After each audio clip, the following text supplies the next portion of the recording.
Maayong buntag mga kasama, nagpadayon ang Team RMN sa pagtunol sa atong mga beneficiary.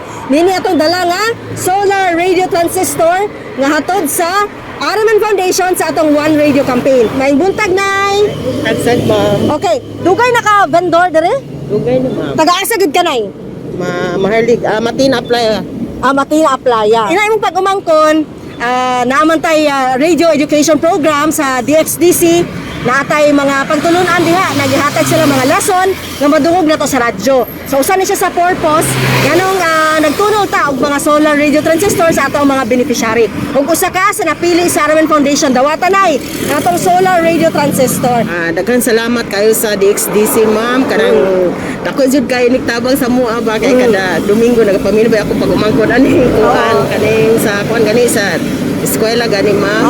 O nagapamilya gyud siya nya. Salamat kayo jud sa inyong gihatag karon kapamilya gyud mig mga balita og Yay! Kauban si Radyo Man Joel Biray alang sa One Radio Campaign. Kini si Radyo Man ay Ginita. Tatak RMN.